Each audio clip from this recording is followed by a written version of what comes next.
Hello दोस्तों, मैं आप सभी के लिए लेके आया हूँ 4 अक्टूबर 2021 का करंट अफेयर्स। तो चलिए हम लोग स्टार्ट करते हैं और देखते हैं उससे जुड़े हुए महत्वपूर्ण प्रश्न। तो देखते हैं, पहला क्वेश्चन है दोस्तों कि नीरज चोपड़ा गहरे पानी में जेवलिन थ्रो, ये हो जाएगा भाला फेंक यानी कि जेवलिन थ्रो, भाला फेंक की एक्टिंग करते दिखे, वह कहाँ छुट्टियां मना रहे हैं। तो पानी के अंदर जो है जेवलिन थ्रो भाला फेंकते हुए देखे हैं, तो कहाँ में छुट्टियां मना रहे हैं दोस्तों। तो सही जवाब हो जाएगा इसका मालदीव। तो ये हो जाएगा मालदीव, याद रखिएगा दोस्तों, मालदीव कहाँ में, तो मालदीव में छुट्टियां मना रहे हैं। तो अगर नीरज चोपड़ा की बात करें दोस्तों, तो नीरज चोपड़ा के द्वारा 7 अगस्त 2021 को टोक्यो ओलंपिक में गोल्ड मेडल जीता गया। उसी दिन वो भाला फेंके थे फाइनल रूप से, और उसी दिन को 7 अगस्त को ही भारत में भाला फेंक दिवस भी मनाया जाएगा, और गोल्ड मेडल जीते थे, याद रखिएगा दोस्तों। ओलंपिक के ट्रैक एंड फील्ड प्रतियोगिता में गोल्ड मेडल जीतने वाले प्रथम भारतीय खिलाड़ी या एथलीट बन गए हैं, जो कि टोक्यो ओलंपिक 2020 में। टोक्यो ओलंपिक 2020 में भारत जो है कुल एक गोल्ड पदक जीता था दोस्तों, एक सिल्वर जीता था 2, और ब्रॉन्ज जीता था 4। यानी कि एक के दुगना करेंगे तो 2, 2 के दुगना करेंगे तो 4, 4 के दुगना करेंगे तो 8, और लास्ट दोनों मिला देंगे तो 48। यानी कि भारत का टोटल रैंक 48 था दोस्तों, जबकि 1 गोल्ड जीते थे, 2 सिल्वर और 4 ब्रॉन्ज। गोल्ड मेडल कौन जीता था दोस्तों, तो ये नीरज चोपड़ा जीते थे। सिल्वर मेडल तो मीराबाई चानू और रवि कुमार दहिया कुश्ती में, मीराबाई चानू जो है वेट लिफ्टिंग में।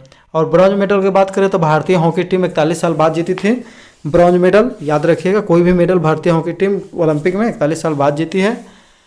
और पीवी सिंधु के द्वारा एक ठो ब्रॉन्ज मेडल जीता गया था दोस्तों, एक ठो बजरंग पुनिया के द्वारा जीता गया था दोस्तों, वो लवलीना बोरगोहेन मुक्केबाजी में जीती थी, लवलीना बोरगोहेन मुक्केबाजी, याद रखिएगा दोस्तों, बहुत इंपॉर्टेंट क्वेश्चन। लेह में सबसे बड़े खादी तिरंगे का अनावरण किया गया, इसे किस पहाड़ी पर लगाया गया है।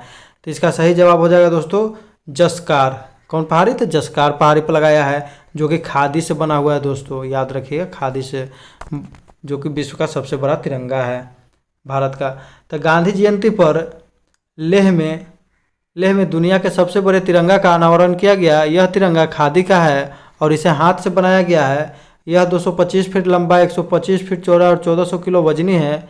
इसे बनाने में 49 दिन का समय लगा। इसे फहराने के लिए इंजीनियर रेजिमेंट के 150 जवान कंधे पर तिरंगा उठाकर जमीन से 2000 फीट की ऊंचाई पर ले गए हैं दोस्तों, याद रखिएगा। महात्मा गांधी से जुड़े कुछ महत्वपूर्ण बातें देख लेते हैं दोस्तों। महात्मा गांधी का 2 अक्टूबर का जन्मदिन था दोस्तों। उसी दिन जो है अहिंसा दिवस मनाया जाता है अंतर्राष्ट्रीय। तो जवाहरलाल नेहरू ने अपनी आत्मकथा में लिखा है कि जिसने महात्मा जी की हास्य मुद्रा नहीं देखी, वह बेहद कीमती चीज देखने से वंचित रह गया। जबकि सरोजिनी नायडू कहती है, सरोजिनी नायडू तो महात्मा गांधी को प्यार से मिक्की माउस बुलाती थी, याद रखिएगा, मिक्की माउस। गांधी जी अपने पत्रों में उनके लिए, सरोजिनी नायडू के लिए, बुलबुल या डियर या मीराबाई तक भी कभी कभी मजाक में अम्मा जान या मदर भी लिखते थे, याद रखिएगा दोस्तों। आज़ाद भारत के दूसरे और आखिरी गवर्नर जनरल चक्रवर्ती राजगोपालाचारी गांधी के बारे में कहते हैं कि he is a man of the laughter, यानी कि एक हंसने वाले व्यक्ति थे। विनोबा भावे को गांधी जी के सिद्धांत और विचारधारा काफ़ी पसंद थी, इसलिए उन्होंने गांधी को अपना राजनीतिक और आध्यात्मिक गुरु बनाने का फैसला किया। 1940 तक विनोबा भावे को सिर्फ वही लोग जानते थे जो इनके इर्द गिर्द रहते थे। 5 अक्टूबर 1940 को गांधी जी ने एक बयान जारी किया और विनोबा को पहला सत्याग्रही नियुक्त किया दोस्तों, और दूसरा जवाहरलाल नेहरू को, तीसरा ब्रह्मदत्त को, याद रखिएगा। व्यक्तिगत सत्याग्रह में प्रथम सत्याग्रही किसे नियुक्त किया गया था दोस्तों, तो विनोबा भावे को, दूसरा में हो जाएंगे जवाहरलाल नेहरू, और तीसरा में ब्रह्मदत्त। गांधी जी ने औध जो रियासत था, इसके लिए संविधान का मसौदा तैयार किया था। यदि वीडियो अच्छा लगता है तो लाइक कर दीजिए, शेयर कर दीजिए, और जिन लोगों ने अभी तक सब्सक्राइब नहीं किया दोस्तों, कृपया सब्सक्राइब कर ले। नेक्स्ट क्वेश्चन है दोस्तों कि लद्दाख में पहली बार भारत में K9 ब्रज तोपों तैनात की गई है। यह कितनी दूर तक मार कर सकती है। तो इसका सही जवाब हो जाएगा दोस्तों, यह मार कर सकती है 50 किलोमीटर। कितना दूर तक तो दोस्तों, तो 50 किलोमीटर, याद रखिएगा, 50 किलोमीटर।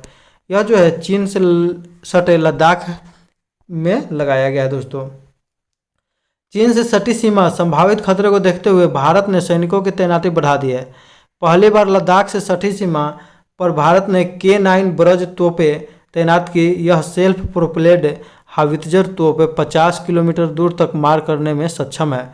बॉर्डर के K9 ब्रज को ऊंचाई वाले इलाकों में भी इस्तेमाल किया जा सकता है। इसका सफल परीक्षण भी किया जा चुका है। तो याद रखिएगा दोस्तों, K9 ब्रज तोप याद रखिएगा, यह सेल्फ प्रोपेड है यानी कि अपने आप। हाल ही में किस यूनिवर्सिटी ने मानव निर्मित सबसे छोटे उड़ान संरचना माइक्रोचिप या माइक्रो फ्लीपर का निर्माण किया दोस्तों? तो इसका सही जवाब हो जाएगा दोस्तों नॉर्थ वेस्टर्न यूनिवर्सिटी अमेरिका। याद रखिएगा दोस्तों। अगर हार्वर्ड यूनिवर्सिटी की बात करें तो अभी तक सबसे अधिक व्यक्ति जो है हार्वर्ड से पढ़ने वाले व्यक्ति को सबसे अधिक नोबेल पुरस्कार मिला है दोस्तों, याद रखिएगा। ऑक्सफोर्ड यूनिवर्सिटी जो है कोविशील्ड दवा बनाया है, कोविशील्ड। तो ऑक्सफोर्ड यूनिवर्सिटी और एस्ट्राजेनेका कंपनी मिलकर कोविशील्ड निर्माण किया है, जिसका भारत में सीरम इंस्टीट्यूट ऑफ इंडिया के तहत उत्पादन किया जाता है दोस्तों, पुणे। यह हवा से उड़ान भरेगा और हवा में संतुलन बनाए रखने की क्षमता है। इसमें किसी प्रकार का इंजन का प्रयोग नहीं किया जा रहा है। उपयोग जो है, इसका उपयोग जो है वायु से होने वाले रोग और वायु प्रदूषण को रोकने के लिए किया जा रहा है, याद रखिएगा दोस्तों। हाल ही में क्वाड नेताओं की पहली इन पर्सन बैठक का आयोजन किस देश में किया गया? तो इसका आयोजन दोस्तों हाल ही में भारत के जो प्रधानमंत्री हैं भाग लेने गए थे अमेरिका, तो वहाँ पर क्वाड देशों का जो है सम्मेलन हुआ था दोस्तों, याद रखिएगा। इसमें 4 देश शामिल है, तब भारत, जापान, ऑस्ट्रेलिया और हो गया एक ठो अमेरिका, याद रखिएगा दोस्तों। तो ये क्वाड सम्मेलन, इन्हीं क्वाड संगठन, क्वाड संगठन के द्वारा ही मालाबार तट युद्धाभ्यास किया जाता है दोस्तों। मालाबार तट कहाँ है दोस्तों? तो केरल में स्थित है।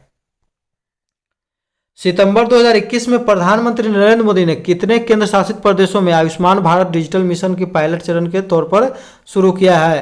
तो इसका सही जवाब हो जाएगा दोस्तों 6। कितने?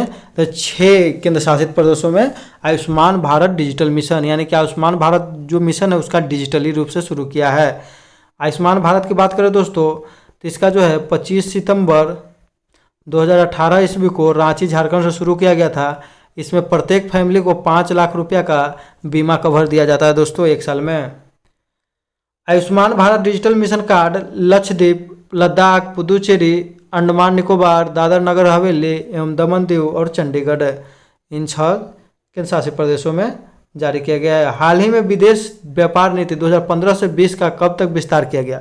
यानी कि यह व्यापार नीति जो बना था दोस्तों 2015 से 2020 तक के लिए बना था, लेकिन इसे हाल ही में विस्तार कर दोस्तों 31 मार्च 2022 तक कर दिया गया है, यानी कि बी ऑप्शन सही हो जाएगा इसका 31 मार्च 2022, याद रखिएगा। तो 2015 से 20 तक बना था, लेकिन इसे बढ़ाकर 2022 तक कर दिया गया है। यह वाणिज्य मंत्रालय का अधीन है और वाणिज्य मंत्री कौन है? तो पीयूष गोयल, और कपड़ा मंत्री भी है। पहले जो थे रेलवे मंत्री थे, तो वर्तमान में रेलवे मंत्री कौन है दोस्तों? तो अश्विनी वैष्णव है, याद रखिएगा अश्विनी वैष्णव। हाल ही में बुनकर सेवा और डिजाइन संस्थान केंद्र कहाँ स्थापित किया गया दोस्तों? तो इसका स्थापना किया गया कुल्लू हिमाचल प्रदेश। तो बुनकर क्या करेंगे? तो बुनकर कुल्लू हिमाचल प्रदेश, याद रखिएगा दोस्तों, बहुत वीवीआई क्वेश्चन है। तो हिमाचल प्रदेश के काजा में विश्व का सबसे ऊंचा इलेक्ट्रिक व्हीकल चार्जिंग स्टेशन बनाया गया है। ये हाल ही वीडियो में बताए थे दोस्तों, बहुत वीवीआई। तो विश्व का सबसे ऊंचा ये है दोस्तों कि वयस्क को 100% टीकाकरण करने वाला प्रथम राज्य हिमाचल प्रदेश, यानी कि कोविड-19 से, याद रखिएगा। एलपीजी गैस कनेक्शन 100% वाला प्रथम राज्य हिमाचल प्रदेश, एचपी, याद रखिएगा एचपी के गैस कनेक्शन। हिमाचल प्रदेश के ग्रीष्मकालीन राजधानी कौन है दोस्तों? तो धर्मशाला है, याद रखिएगा धर्मशाला में ही दलाई लामा जो है तिब्बती निर्वासन सरकार के निवास करते हैं। 27 सितंबर 2021 को डॉक्टर नीमाबेन आचार्य किस राज्य की पहली महिला विधानसभा अध्यक्ष बनी? तो ये हो जाएगा सही जवाब दोस्तों गुजरात, याद रखिएगा गुजरात के जो है हाल ही में मुख्यमंत्री जो थे पहले विजय रूपानी, वो इस्तीफा दे दिए हैं और बन गए हैं कौन? तो भूपेंद्र, याद रखिएगा दोस्तों भूपेंद्र पटेल बने हैं, भूपेंद्र पटेल। संविधान संस्कृति और राष्ट्र किसकी पुस्तक है? यानी संविधान संस्कृति और राष्ट्र किसकी पुस्तक है जिसका लोकार्पण 28 सितंबर 2021 को राष्ट्रपति वेंकैया नायडू ने किया? तो राष्ट्रपति वेंकैया नायडू ने किया है दोस्तों। तो ये किसकी पुस्तक है दोस्तों?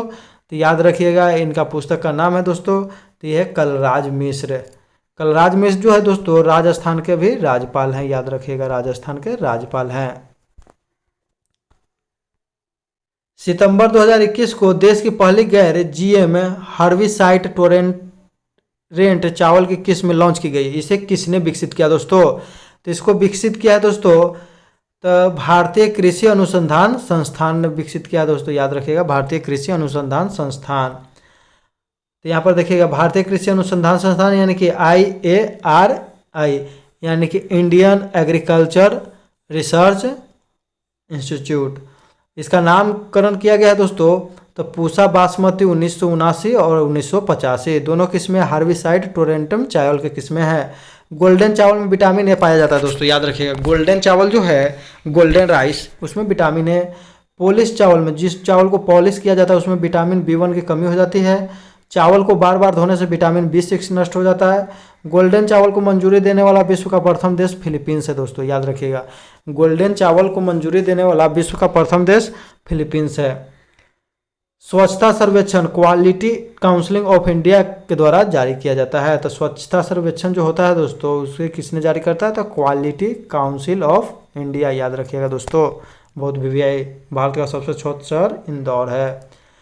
हाल ही में नागरिक उड्डयन मंत्रालय ने ड्रोन संचालन के लिए भारत के हवाई क्षेत्र का मानचित्र जारी किया है। यह कितने जोनों क्षेत्रों में दर्शाया जाता है दोस्तों? तो इसको 3 जोन क्षेत्रों में दर्शाया गया है। एक है रेड माने ऐसे जानते हैं खतरा, यानी कि वहाँ बिना अनुमति के नहीं उड़ाया जा सकता है ड्रोन। एक है ग्रीन, यानी ग्रीन जहाँ पर उड़ाया जा सकता है ड्रोन। और एक है येल्लो, यानी कि येल्लो यहाँ पर कभी कभी अनुमति भी लेना होगा, कभी कभी बिना अनुमति के भी उड़ा सकते हैं, याद रखिएगा दोस्तों, 3 जोन। तो रेड जोन बिना अनुमति के कोई भी ड्रोन संचालन नहीं किया जाएगा। येलो जोन कभी इसमें अनुमति भी लेना है और कभी बिना अनुमति के भी। ग्रीन जोन 500 ग्राम तक के ड्रोन को बिना अनुमति के उड़ा सकते हैं, यानी कि 500 ग्राम यानी आधा केजी से वजन ज़्यादा नहीं रहेगा। नागरिक एवं उड्डयन मंत्री कौन है? तो ज्योतिरादित्य सिंधिया, याद रखिएगा। भारत का पहला स्वदेशी ड्रोन डिफेंस सिस्टम क्या है? तो इंद्रजाल। तो इंद्रजाल को कौन बनाया दोस्तों? तो ग्रीन रोबोटिक्स, याद रखिएगा, ग्रीन रोबोटिक्स को जो है इंद्रजाल को बनाया है ग्रीन रोबोटिक्स, याद रखिएगा जी, ग्रीन रोबोटिक्स जो कि हैदराबाद में स्थित है। सितंबर 2021 को किस राज्य ने निर्भया एक पहल कार्यक्रम की शुरुआत की? तो सितंबर 2021 को जो है उत्तर प्रदेश, याद रखिएगा दोस्तों, उत्तर प्रदेश सही जवाब हो जाएगा, उत्तर प्रदेश दोस्तों, उत्तर प्रदेश, याद रखिएगा, निर्भया एक कार्यक्रम। इस योजना को उत्तर प्रदेश के 75 जनपद में लागू किया जाएगा। सभी जनपदों में 1,000 महिलाओं को बैंकिंग सेवा से जोड़ा जाएगा, यानी कि 75,000 हो जाएगा। 75 जनपद में, उत्तर प्रदेश में 75 जनपद है, याद रखिएगा दोस्तों। और कुछ पीछे वाला प्रश्न को हम लोग रिवीजन कर लेते हैं जल्दी से। भारत के किस संस्थान ने कॉर्निया प्रत्यारोपण का पहला विकल्प विकसित किया है? तो IIT हैदराबाद। हाल ही में खबरों में रहा लूसी मिशन किस अंतरिक्ष एजेंसी से जुड़ा है? तो नासा। यह जो है मिशन जो है दोस्तों बृहस्पति के एक उपग्रह के अध्ययन के लिए भेजा जा रहा है, जो कि 12 वर्षों के बाद पहुंचेगा। किस प्रौद्योगिकी कंपनी ने भारत में क्रिएटर एजुकेशन प्रोग्राम लॉन्च किया है? तो फेसबुक, याद रखिएगा। मार्च 2020 तक भारत के सकल घरेलू उत्पाद का विदेशी ऋण अनुपात कितना है? 21.1%। गांधी जयंती की तिथि कब है? तो 2 अक्टूबर। विश्व मुस्कान दिवस कब मनाया जाता है, यानी कि स्माइल डे? तो अक्टूबर महीने का पहले शुक्रवार को, यानी कि कल मनाया गया, तो शुक्रवार को मनाया गया। अंतर्राष्ट्रीय अनुवाद दिवस 30 सितंबर को। हाल ही में किस देश ने तालिबान के नेतृत्व वाले अफगानिस्तान को $multi-billion की लागत वाले चीन पाकिस्तान आर्थिक गलियारा यानी कि CPEC यानी कि चाइना पाक इकोनॉमिक में जो है ये परियोजना में शामिल होने पर चर्चा किया था पाकिस्तान। तो पाकिस्तान जो है तालिबान को बोल रहा है कि तुम भी शामिल हो जाओ CPEC में, याद रखिएगा दोस्तों, इकोनॉमिक कॉरिडोर में। अखिल भारतीय आयुर्वेद संस्थान ने कितने साल तक के बच्चों में रोग प्रतिरोधक क्षमता बढ़ाने वाला एक किट विकसित किया था? 16 साल, याद रखिएगा दोस्तों, 16 साल, जिसमें जो दोस्तों रहेगा तुलसी रहेगा, मुनक्का रहेगा, गिलोय रहेगा, ये सब रहेगा। बच्चा सब पिएगा दोस्तों, बताइए। पेरिस की एक अदालत ने साल 2012 में हुए चुनाव में तय राशि से दुगुना राशि खर्च करने के कारण पूर्व राष्ट्रपति निकोलस सरकोजी को कितने वर्ष कारावास की सजा सुनाई? तो 1 वर्ष दोस्तों। और भारत में तो पैसा इसी बहा दिया जाता है। कल का उत्तर है दोस्तों कि जापान के नया पीएम कौन बना है, तो इसका वो फूमियो कशीदा। कौन हो जाएगा दोस्तों, तो फूमियो कशीदा। इसका सही जवाब देने वाले लोग हैं तो दीपक 123 स्मार्ट स्टडी, अमृता कुमारी GK trick, Rohit Raj KIT 2007, Prithviraj, Nitish Ranjan, Rupesh Yadav. इन सभी के द्वारा जो है सही जवाब दिया गया था। इन सभी को मेरे तरफ से ढेरों सारी शुभकामनाएं और बधाई। कल का क्वेश्चन रहेगा दोस्तों जिसका आप लोग कमेंट करके जवाब दीजिएगा कि भारत के पहले इलेक्ट्रिकल व्हीकल सिटी, यानी कि भारत का पहला इलेक्ट्रिकल व्हीकल सिटी का नाम बताना है। कमेंट करके आप लोग जितना ज़्यादा से ज़्यादा हो सके जवाब दीजिए। वीडियो को लाइक कर दीजिए, शेयर कर दीजिए और सब्सक्राइब कर दीजिए। इसी के साथ हम अपना वीडियो समाप्त करते हैं दोस्तों। जय हिंद, जय भारत।